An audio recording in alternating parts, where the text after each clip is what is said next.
Hello students, कैसे हैं। आज हमारा हिंदी का एक नया वीडियो आ रहा है। एक नई वीडियो के साथ दोबारा से हम आपसे मिलेंगे। तो स्टूडेंट, जो पहले हमारा वीडियो आज आया था, इससे पहले वाला जो वीडियो, उसमें आवाज़ की प्रॉब्लम थी, वॉल्यूम में कोई प्रॉब्लम थी। तो ये टेक्निकल ही प्रॉब्लम थी और मैं इसको एडिट भी नहीं कर पाई क्योंकि मेरे पास इतना टाइम नहीं था, तो और भी चीज़ों के एग्जाम थे तो मैं उनमें बिजी थी थोड़ा। तो स्टूडेंट, उसके लिए सॉरी। और आप जो मैं पूरी कोशिश करूँगी कि जो वीडियो जो आपकी आए वो अच्छी सी आए और उसमें वॉल्यूम भी आए, क्योंकि उसमें तकनीकी खराबी इतनी थी कि मैं उसको ठीक कर ही नहीं पा रही थी। लेकिन अब मैंने उसको ठीक करा है और अभी जो है अपनी नई वीडियो आ रही है। तो नई वीडियो के साथ चलो आगे बढ़ते हैं अपन। पहला हमारा क्वेश्चन है स्टूडेंट, एक तो क्या है कि आप लोग जो है ना कमेंट बहुत कम करते हो, तो आप कमेंट करा करो ना। आपको कैसे लगते हैं वीडियो, कितना आपको बेनिफिट उस चीज़ का हो रहा है, होता है या नहीं होता है, या फिर उसको और किसी रूप में बनाया जाए। तो आप जैसे ही पढ़ते हो इस वीडियो को कमेंट करा करो। और अभी भी ऐसा कि 50% स्टूडेंट ही जो है ना इसको सब्सक्राइब करें चैनल को। अभी तक तो सब्सक्राइब आपने किया ही नहीं है क्योंकि 50-50 दिखा रहा है वो मुझे। तो आप लोग जो पढ़ रहे हो तो सब्सक्राइब कर ही दो चैनल को। लाइक शेयर तो आपको करना ही है क्योंकि प्रत्येक स्टूडेंट जो मेरे चैनल से जुड़ा हुआ है, आज मुझे आशा है कि आप लोग सब एक एक जने को शेयर करोगे तो शायद आपको जो है और भी मोटिवेशन मुझे मिलेगा और मैं और भी अच्छी अच्छी वीडियो लेके आऊँगी। तो चलो स्टूडेंट स्टार्ट करते हैं। पहला हमारा क्वेश्चन है, नाथ संप्रदाय का प्रभाव हिंदी के किस कवि पर सर्वाधिक है। तो नाथ संप्रदाय जो था हमारा, उसका जो प्रभाव है सबसे ज़्यादा किस पे है, उसका प्रभाव है कबीर पर। किस पे है, कबीर पर। नाथ संप्रदाय के प्रवर्तक कौन थे। तो नाथ संप्रदाय के कौन थे, गोरखनाथ। इंपॉर्टेंट क्वेश्चन है। पुस्तक कलहन, हत्ते दे चली, गजन नृप काज, पंक्ति किस की मानी जाती है। तो ये किसकी मानी जाती है, हत्ते चढ़े पुस्तक, यानी पुस्तक का नाम है स्टूडेंट, वो है पुस्तक जलहन हत्ते दे चली गजन नृप काज। पंक्ति किसकी मानी जाती है। तो स्टूडेंट, ये जो पंक्ति है ये मानी जाती है चंद्रवरदाई की। किसकी मानी जाती है, चंद्रवरदाई की।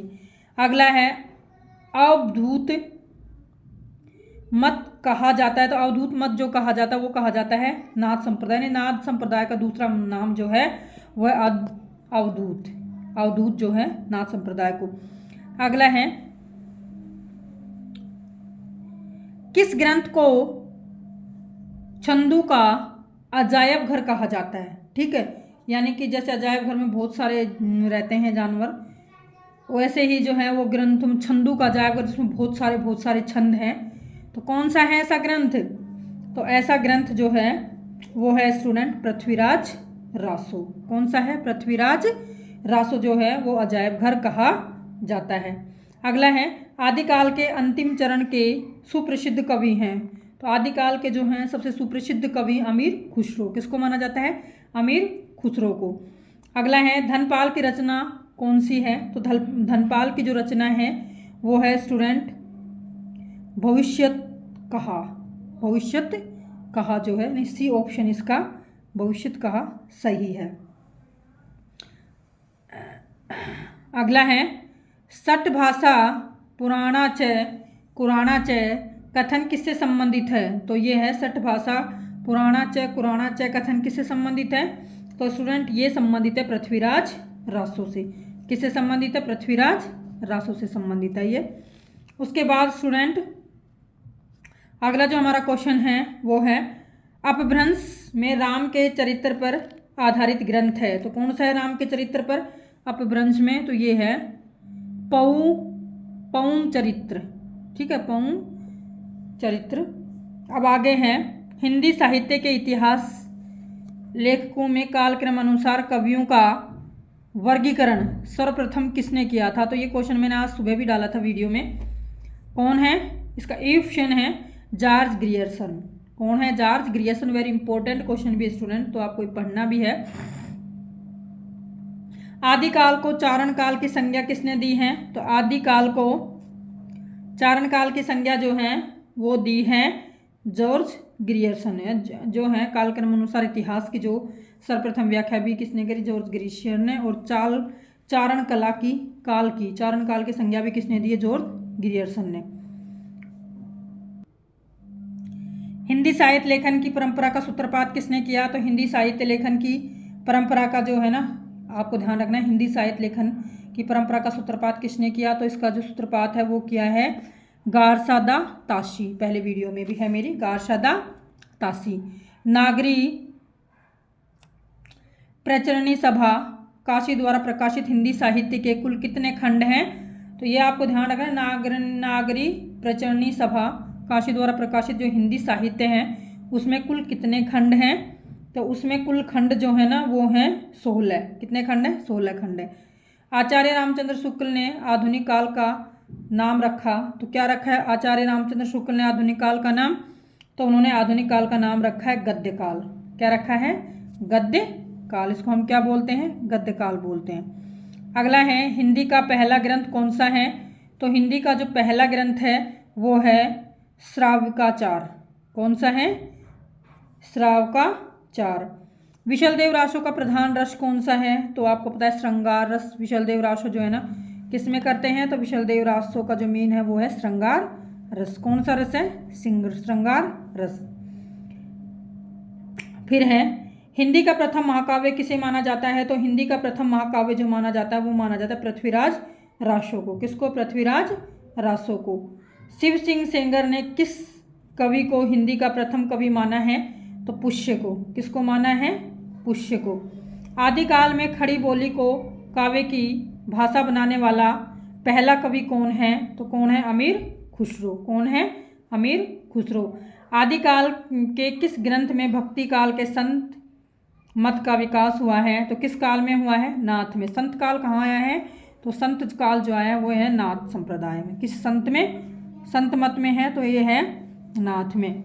अगला है रासो काव्य परंपरा में गए काव्य कौन से हैं? तो गए काव्य आपको ध्यान में रखना है। तो गए काव्य है विशलदेव रासो। कौन है? विशलदेव रासो। स्टूडेंट ये पहले भी था ये क्वेश्चन है ना, अगली वीडियो में भी।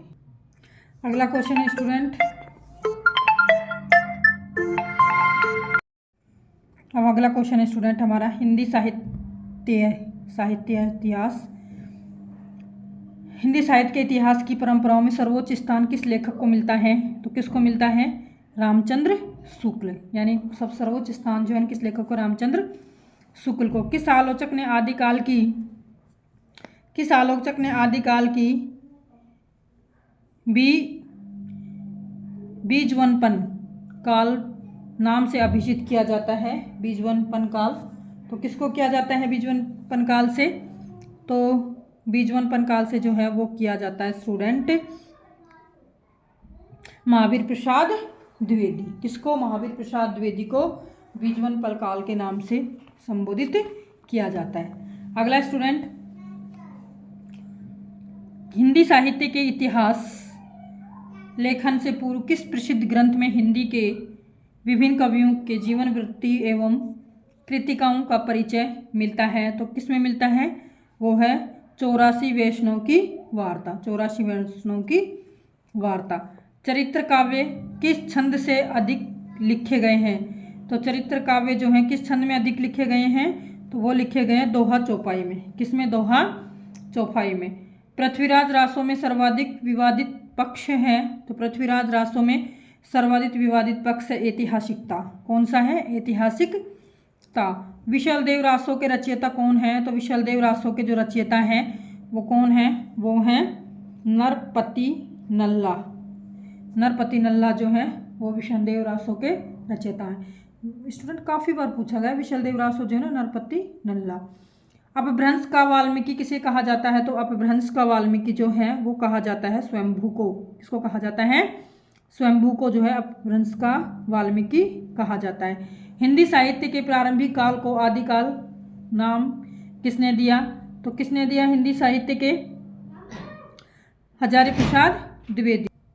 अगला क्वेश्चन है स्टूडेंट, चरित्र काव्य किस छंद से अधिक लिखे गए हैं? तो चरित्र काव्य किस छंद से अधिक लिखे गए हैं? तो कौन सा था जो अभी हमने बात करी थी कि चरित्र काव्य जो हैं वो लिखे गए हैं किसमें? दोहा चौपाई में। अगला स्टूडेंट है हमारा पृथ्वीराज रासो में सर्वाधिक विवादित पक्ष है? तो कौन सा है? पृथ्वीराज रासो का सर्वाधिक विवादित पक्ष है ऐतिहासिकता। फिर है विशलदेव रासो का रचयिता कौन है? तो नरहलपति है। अपभ्रंश का वाल्मीकि किसे कहा जाता है? तो अपभ्रंश का जो वाल्मीकि है वो कहा जाता है स्वयंभू को। किसको कहा जाता है? स्वयंभू को। हिंदी साहित्य के प्रारंभिक काल को आदिकाल नाम किसने दिया? तो किसने दिया हिंदी साहित्य के प्रारंभिक काल को आदिकाल? हजारी प्रसाद द्विवेदी ने। अपभ्रंश और राजस्थानी भाषा के योग से बनी काव्य भाषा को क्या नाम दिया जाता है? तो क्या नाम दिया जाता है? डिंगल।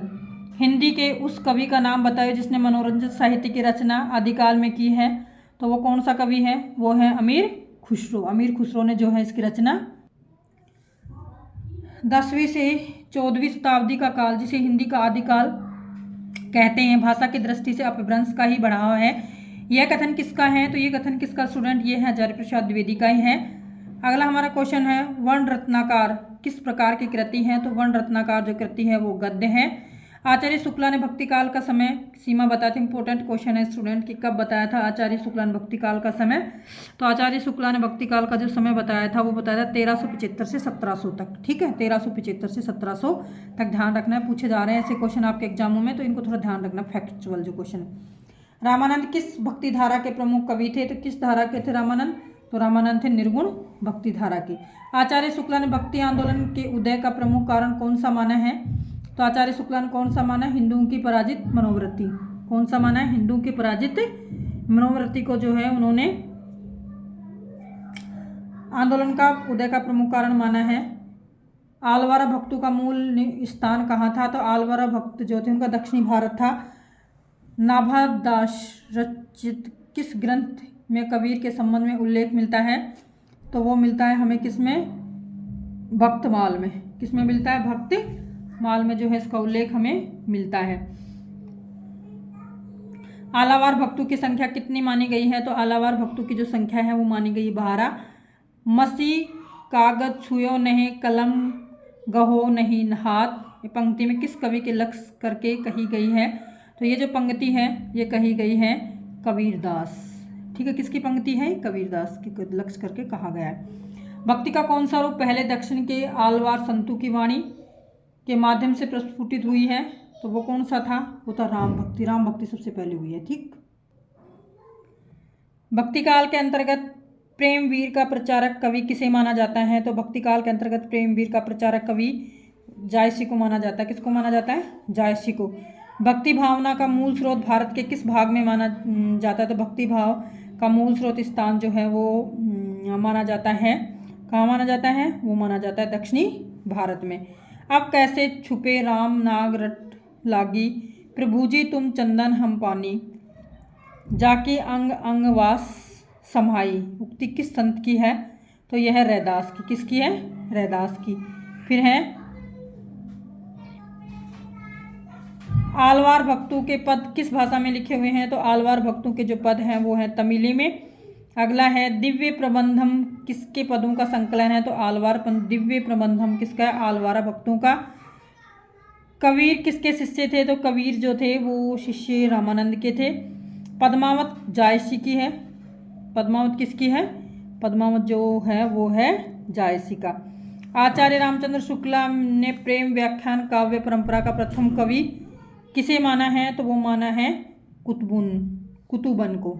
ये पहले भी क्वेश्चन है, कुतुबन को माना गया। अजकर करे न चाकरी, पंछी करे न काम, बास मलुका कह गए सबके दाता राम। तो मलुक दास कौन है? मलुक दास। कबीर दास में उपलब्ध कुंडलिन योग के शब्द किसके प्रभाव से ग्रहित हैं? तो किसके प्रभाव से हैं? नाथ संप्रदाय के प्रभाव से। अब है डोला मारूरा दुहा के रचनाकार कौन है? तो डोला मारूरा दुहा के रचनाकार हैं कुशलनाभ। कुशलनाभ जो है डोला मारूरा दुहा के रचनाकार हैं। सुदामा चरित्र कविता के रचयिता कौन है? तो सुदामा चरित्र कविता के जो रचयिता है नरोत्तम दास। कौन है स्टूडेंट? वो है नरोत्तम दास। अगला है श्री कृष्ण के महल के सामने कौन खड़ा था? तो श्री कृष्ण के महल के सामने कौन खड़ा था? सुदामा। वसुधा शब्द का क्या अर्थ है? तो वसुधा शब्द का स्टूडेंट अर्थ होता है धरती। वसुधैव कुटुंबकम, तो वसुधा धरती पर सब एक है, तो धरती। सुदामा द्वारिका पहुंचकर निम्नलिखित में से किसका नाम पूछता है? तो किसका नाम पूछता है? श्री कृष्ण का। श्री कृष्ण ने सुदामा को किस अवस्था में देखा था? तो श्री कृष्ण ने सुदामा को कैसे अवस्था में देखा था? दीनहीन अवस्था में। कैसे अवस्था में देखा था? दयनीय अवस्था में। द्वार पर खड़े सुदामा की धोती कैसी थी? तो कैसी थी सुदामा की धोती? फटी पुरानी थी। अगला था पाछली वाणी शब्द का क्या अर्थ है? तो पाछली वाणी का अर्थ होता है पुरानी आदत, पांचली वाणी पुरानी आदत। निम्न में से किसके कारण सुदामा बेहाल हो रहे थे? तो वो हो रहे थे बुआइयों से भरे पैर के कारण, पैर में बुआइयाँ फटी हुई थी इसके कारण। श्री कृष्ण ने सुदामा के पैर कैसे धोए? अपने आंसुओं से। ठीक है, कैसे धोए थे? अपने आंसुओं से। अब निम्नलिखित में से उचित शब्द भरकर पूर्ति कीजिए। चोरी की बान में हो जू, चोरी की बान में हूँ जू, ये जो है ना किसके हैं? तो ये है प्रवीणे।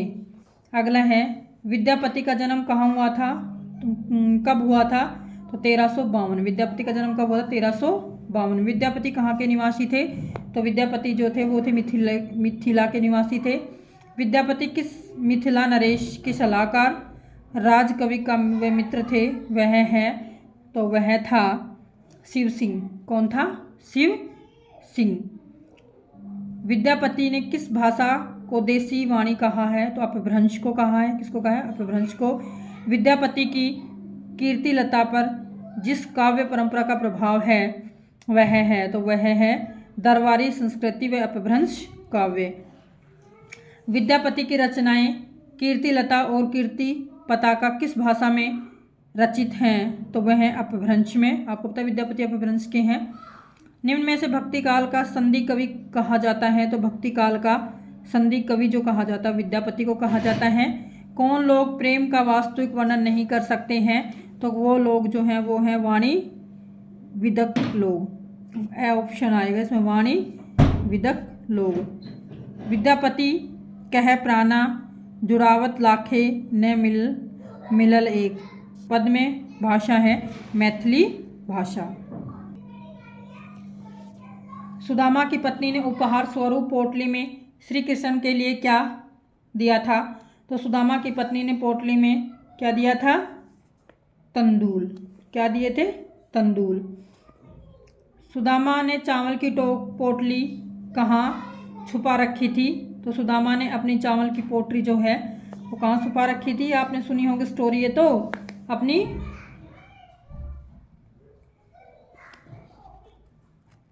काख में। बचपन में गुरु माँ द्वारा दिए चने किसने न देकर सुदामा खुद खा गए थे? बचपन में गुरु माँ द्वारा दिए गए चने किसी को न देकर खुद खा गए थे? कृष्ण को। ओमते फिरे शब्द का क्या अर्थ है? तो ओमते फिरे शब्द का जो अर्थ होता है स्टूडेंट वो होता है इधर उधर फिरना। ओमते यानी इधर उधर फिरना। घर घर कर औरत फिरे पंक्ति के अनुसार कृष्ण निम्नलिखित में से किसके लिए औरतें फिरते थे? तो किसके लिए? तो आपको पता ही है, औरतें फिरते थे। किसके लिए फिरते थे? दही के लिए। सुदामा किसके जिद पर कृष्ण के यहाँ गए थे? तो सुदामा किसकी जिद पर गए थे? पत्नी की जिद पर। वाही पठाइयो शब्द का क्या अर्थ है? तो वाही पठाइयो शब्द का अर्थ है स्टूडेंट खाली हाथ। क्या है? खाली हाथ। सुदामा ने अपने गांव में जाकर क्या देखा? तो सुदामा ने अपने गांव में जाकर देखा था क्या? द्वारिका जैसा ही ठाट बाट। सुदामा को अपनी झोंपड़ी की जगह क्या दिखाई दिए? तो सुदामा को अपनी झोंपड़ी की जगह दिखाई दिए थे भव्य महल। क्या दिखाई दिए थे? भव्य महल। सुदामा का पूरा गांव किसकी आभा से चकाचूंद हो रहा था? तो किसकी आभा से चकाचूंद हो रहा था? उसका जो पूरा गांव था जो वो हो रहा था अलौकिक आभा से। सुदामा किससे मिलने द्वारिका गए थे? तो श्री कृष्ण से मिलने द्वारिका गए थे। विद्यापति की पद्मावली में किसकी गूंज है? तो विद्यापति की पद्मावली जो है उसमें गूंज है किसकी? भक्ति व श्रृंगार की। किसकी गूंज है? भक्ति और श्रृंगार की। अगला है विद्यापति वह प्राण जुड़ाइते लाखे ने मिलल एक, पंक्ति में जो भाव है वह है कौन सा भाव है? वो है प्रेम हमेशा अतृप्त रहता है। किस महीने में नायिका की विरह वेदना बहुत अधिक बढ़ जाती है? तो किस महीने में जो है नायिका की विरह वेदना बहुत अधिक बढ़ जाती है? वो बढ़ जाती है श्रावण में। के पतिया लय जायत रे रेखांकित पद का क्या अर्थ होता है? तो रेखांकित पद का अर्थ होता है पत्र। धरनी धरी धनी कत बेरी बस बई सई में धनी के आश्य क्या है? तो धनी का आश्य स्त्री। क्या आश्य है? स्त्री। धरनी धरी धनी कतई धेरी बेरी बई सई में धनी का अर्थ क्या है? तो इसका नस्त्र नाम है स्त्री नायिका।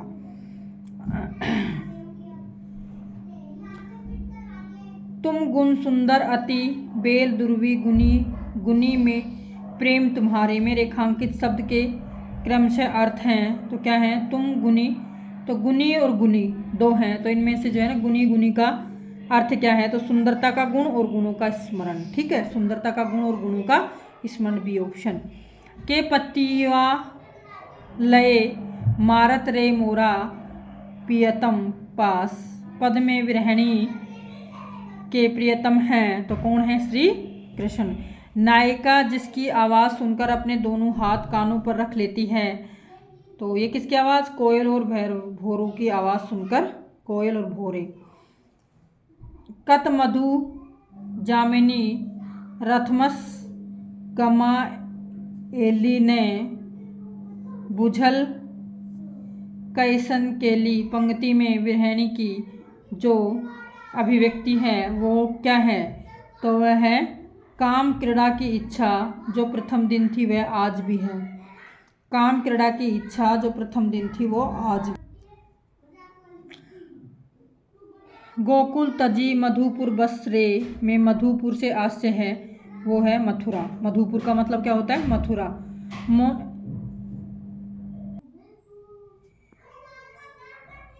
मोर मन हरिहर लय गैल रे अपनो मन गेल में अलंकार है, तो यमक अलंकार है। धनी धर मन आस कथन में वक्ता कौन है? तो इसमें जो वक्ता है वो है सखी। भैल लाउन मास में सावन, भैल सावन मास में, तो सावन का तत्सम स्वरूप कौन सा है? तो सावन का तत्सम स्वरूप कौन सा होता है? वो होता है श्रावण। तनु छिन चौदसी चांद समान में अलंकार है, तो इसमें पूर्णिमा, पूर्णिमा है, पूर्णिमा आएगा इसमें। ठीक है। सखी है कि पूछ सी अनुभव मोए पद में प्रेम के किस अनुभव की बात की है? तो किस पद की कही है? प्रेम का अनुभव शताब्दी। कुसुम कुसुमित कानन हरे कमल मुखी मृद रहेंदु नयन पद में विरहित नायिका है, तो विरहित नायिका कौन सी है? लक्षणा देवी। विद्यापति की किस रचना में राजा शिव सिंह की वीरता का वर्णन किया गया है? तो शिव सिंह की वीरता का वर्णन किस में किया गया है? वो किया गया है कीर्ति पताका में। किसमें? कीर्ति पताका में। अगला है कातर डिठी करी 14 हेरे फेरे हेरी रेखांकित पद का क्या अर्थ होता है? तो चारों दिशाओं में। विद्यापति ने किस रचना में कहानी शब्द का प्रयोग किया है? तो वो किया है कीर्तिलता में। किसमें किया है? कीर्तिलता में। कबीर किस काव्य धारा के प्रतिनिधित्व कवि हैं? तो कबीर जो हैं संत काव्य धारा के हैं। कबीर का जीवन काल है, तो कबीर का जीवन काल जो होता है वो है 1398 से लेकर 1518 तक। ओके। कबीर की रचनाओं का संकलन किसने किया है? तो कबीर की रचनाओं का जो संकलन है वो किया है धर्मदास ने। कबीर के काव्य में कौन सी प्रवृत्ति नहीं है? तो कबीर के काव्य में जाति पाति का समर्थन। निर्गुण भक्ति में कौन सा तत्व नहीं है? तो निर्गुण भक्ति में जो है ना वो नहीं है कर्मकांड। बीजक में संकलित नहीं है, तो बीजक में संकलित नहीं है जप्पू जी। जप्पू जी जो है ना वो बीजक में संकलित नहीं है।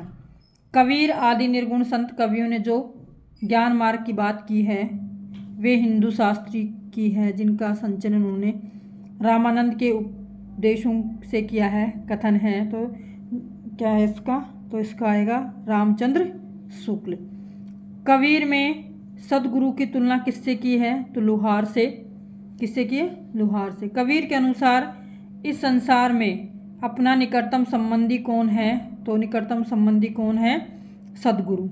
कबीरदास जी ने गुरु के उपदेशों को किसके समान बताया है? तो उन्होंने बताया बाण के समान। फिर है फाड़ी पुटोजा छज करो कामड़ी पहिराऊ। रेखांकित का अर्थ होता है, तो इस रेखांकित का अर्थ होता है रेशम वस्त्र। मोरी चुनरी के परगियो दाग पिया, घूंघट के पट खोलू तो ही पिया मिलेंगे। पंक्ति किसकी है? तो कबीरदास की है। कबीर परचय के रचयिता कौन है? तो कबीर परचय के रचयिता जो हैं वो है अनंत दास। कबीर का काव्य रचना का मूल उद्देश्य क्या है? तो वो है लोकगीत एवं समाज सुधार। कबीर की पत्नी का नाम था, तो कबीर की पत्नी का नाम स्टूडेंट थो लोई। दुलहिती गऊ मंगलचार, हमारे घर आयो हो राजा राम भरतार। पंक्ति किस कवि की है? तो ये जो पंक्ति है, ये जो कवि हैं इनका नाम है कबीरदास। काहेरी नलनी तू कुन्हलानी कह, यह पंक्ति है, तो ये पंक्ति है कबीर की। साखी का मूल तत्सम शब्द होता है साक्षी। ढाई अक्षर प्रेम के पढ़े सो पंडित होए। पंक्ति किसकी है? कबीरदास की। ब्रह्मा का आसन खिसिया, सुनत काल की गाज। पंक्ति के आधारित कवि जी क्या समझा रहे हैं? तो ये समझा रहे हैं काल चक्र की महत्ता को। क्या समझा रहे हैं? काल चक्र। अब है के बिरहिनी को मीचे दे के आपा दिखलाई, आप पहर का दानिया मापे सह न पाई। पंक्ति के रेखांकित शब्द किस प्रतीक रूप में प्रयुक्त होता है? तो किस प्रतीक रूप में? विरह्यांक के रूप में। कबीर के काव्य में मुसलमानों का क्या प्रभाव पड़ा? तो इसे क्या? एक ईश्वरवाद। अगला है नागरी प्रचारणी सभा द्वारा प्रकाशित कबीर ग्रंथावली के संपादक हैं। तो कबीर ग्रंथावली के संपादक कौन है? श्याम सुंदर दास। दुल्हिनी पाहू मंगलाचार में रेखांकित पद के प्रतीक हैं आत्मा का। माया दीपक नर पतंग भ्रमी इवे पंडित में अलंकार कौन सा है? तो इसमें स्टूडेंट जो अलंकार है वो दीपक नहीं, इसमें अलंकार रूपक। क्या है? रूपक। माया दीपक नर पतंग भ्रमी इवे पंडित। रूपक। माया दीपक नर पतंग भ्रमी इवे पंडित। पंक्ति में माया को किसके समान माना जाता है? तो दीपक के समान है ना। कबीर किस विचारधारा के हैं? तो कबीर का जो विचारधारा है शायद आपको पता ही है कि कबीर की जो विचारधारा है वो है स्टूडेंट क्या है? ज्ञान मार्गी। ज्ञान मार्ग की बात करते हैं ना वो। पानी ही ते हिम है भया हिम है गया विलास। पानी और हम किसके प्रतीक हैं? तो आत्मा और परमात्मा के। कबीर के अनुसार प्रियतम को प्राप्त किया जा सकता है। तो कबीर के अनुसार प्रियतम को प्राप्त किया जा सकता है कठिन साधना द्वारा। गुरु कृपा जब कीनो हृदय कुवल विघासा। रेखांकित पद की आशय है, तो ज्ञान रूपी कमल। क्या है? ज्ञान रूपी कमल। संत काव्य में किस रस की प्रधानता होती है? तो संत काव्य में प्रधानता होती शांति रस की। लूट सके तो लूट्यो राम नाम की लूट। अलंकार कौन सा है? श्लेष अलंकार। कौन सा है? श्लेष अलंकार। कबीर के गुरु कौन थे? तो कबीर के जो गुरु थे उनका नाम था रामानंद। कबीर पंथ का निर्माण किस सिद्धांत से हुआ है? तो कबीर पंथ का जो निर्माण है वो तीनों ही संत आएंगे। भारतीय ब्रह्मवाद, सूफियों, वैष्णव का हिंसावाद, उपयुक्त सभी। चकवी बिछड़ी रेणी की आई मिली भरपति। पंक्ति में रेणी का तत्सम है, तो वो है रात्रि। चरनी लागणी करो बरियाओ प्रेम प्रीत रास राख उर्खाई। बरियाई शब्द का क्या अर्थ है? तो इसका अर्थ होता है सेवा। छठ मोहे ओघट लगा ओघट माहे घट। पंक्ति में कौन सा अलंकार है? तो यमक अलंकार है। संत गुरु साचे सुरवा शब्द यूं बाह्य एक पंक्ति में कबीर के सतगुरु का संबोधन किया है, वो है सूरवीर। दीपक दिया तेल भरी बाती दई अट्ठ, पूरा किया बिछानियों बरहू न आवे हट्टी। तो इसमें आएगा खरीद फरोख्त। गुरुदेव को अंग में, अंग शब्द का शाब्दिक अर्थ होता है, तो अंग शब्द का शाब्दिक अर्थ होता है अंग। अंक, गुरुदेव के अंग, अंग का मतलब होता है अंक कोटि।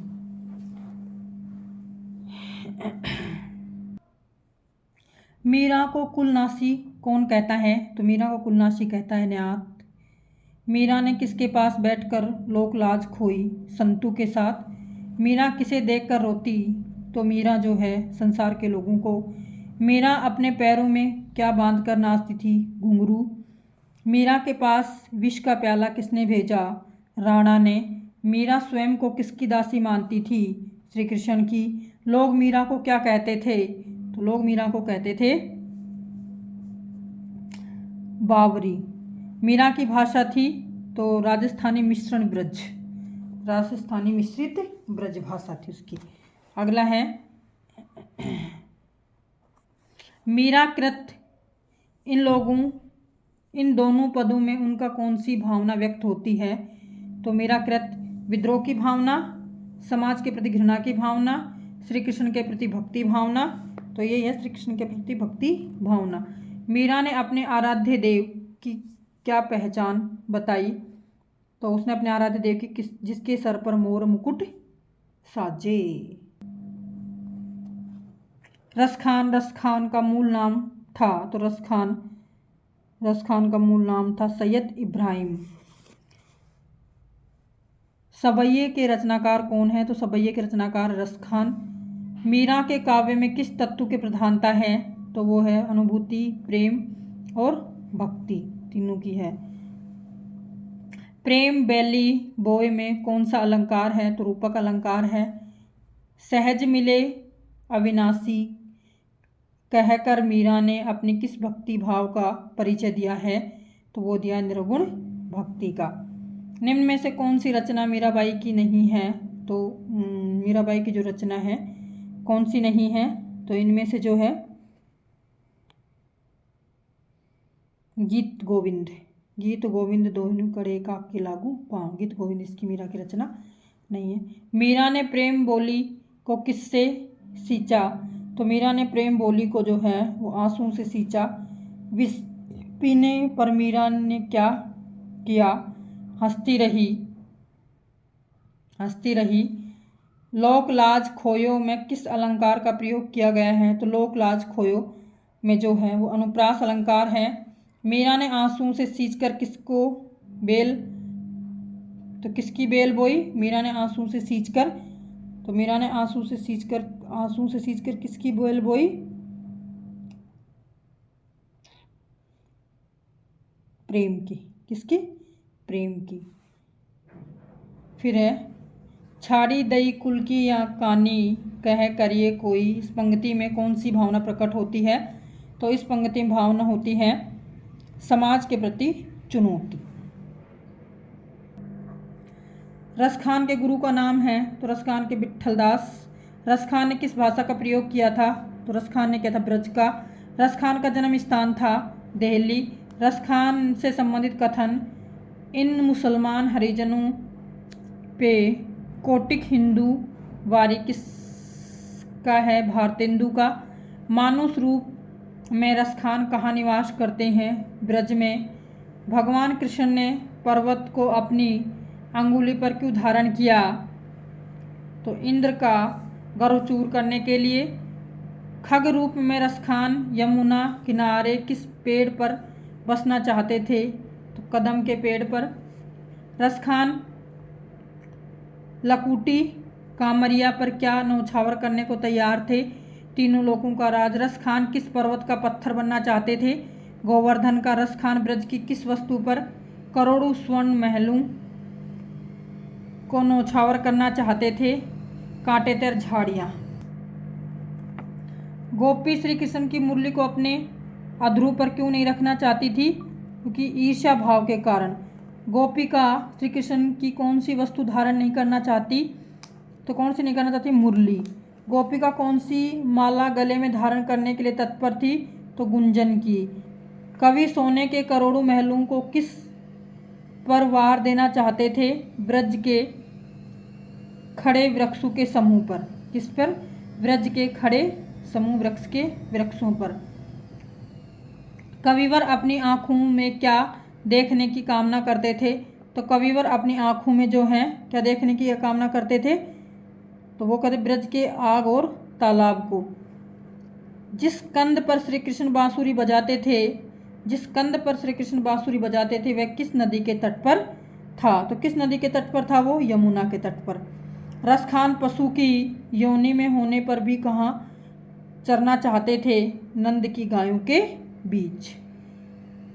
कविवर रसखान मनुष्य होने पर कहाँ बसना चाहते थे? तो वो बसना चाहते थे, कहाँ बसना चाहते थे? वो बसना था गोकुल के गांव में। कहाँ? गोकुल के गांव में।